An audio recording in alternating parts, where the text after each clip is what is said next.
If you grew up in a village, mostly in Africa, most likely your home had this one tank that was connected to your roof, and there was some gutter flowing the water. Whenever it rains, there are water that will gather through the roof and it will fall into the tank.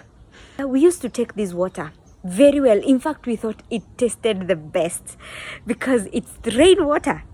But whenever it was a sunny season and there's no rain, we were always tasked by our guardians to always clean the tank.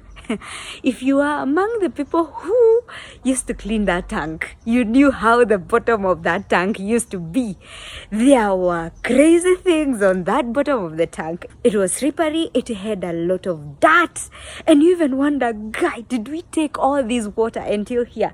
We clean it and the cycle continues. For those who didn't grow up in a village setting, let me explain to you what I mean. Pretend this is a tank and the water comes through the roof into this tank and gathers for a period of time.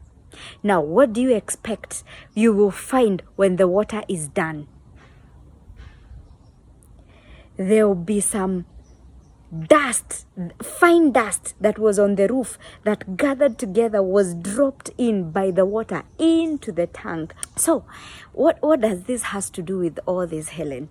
Stay with me. I realized there are people who say, you trigger me. If I hit you, I'll say, you're the one who triggered me to anger. If I see somebody who I don't like, I say they have triggered me into feeling a certain kind of way when they have walked into the room. There's something that person has made you feel. But I realized it's not about that person. It's about what you have inside of you. See, you have collected dust over time. You have collected a lot of bitterness and angriness. They gathered inside of you, and now you are like this water inside a tank. This is your body.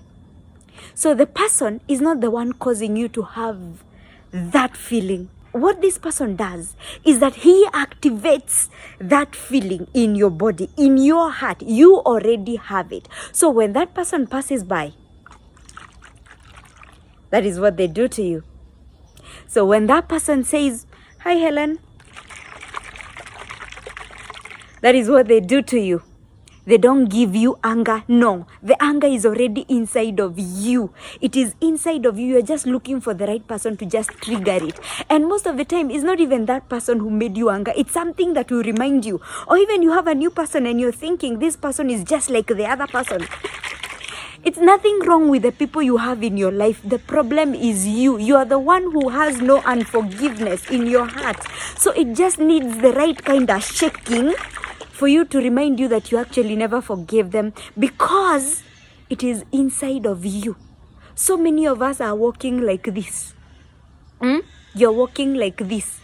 You're being triggered. Why are you being triggered? What does that name even mean? Even a gun, it has a trigger. That trigger that you pull, you have to pull it, but it cannot do any harm if it doesn't have a bullet inside of it. Inside of it, this is the bullet. You are the one who is harboring unforgiveness. Let me tell you, if this water was clean, no matter how much I shake it, it will not react like this. So, you're there saying that I forgive them, but they make me feel very bad whenever I say, oh, newsflash, you have not forgiven them. And also on the positive side, have you ever seen somebody when you give them a handkerchief and the way they react to that gift is as if you have given them a whole new Range Rover?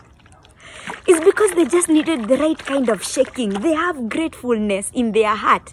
They just need somebody to activate it because it is in them. So it goes also both ways, positive and negative. If you have love, you just need somebody to just shake you up a bit, and that love will come flowing.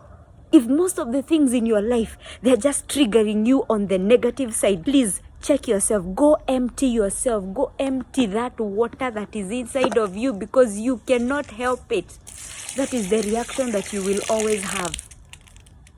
And unless you change what is inside of you, that feeling of anger and bitterness will never leave you. Remember, the Bible says that As the man thinketh in his heart, so he is. And remember also the Bible says that only God can search the heart because it is desperately wicked. Why is it wicked? Heart of a man, I can lie to you very, very well. Why? Because it hides. Ni kama kamsitu. It's like a big forest. It can hide that bitterness, and you'll actually think you forgive this person. But the way you react when they are around, please let that be an indicator that you have a lot of baggage inside of you. So it's not about them, it's about you. God bless you.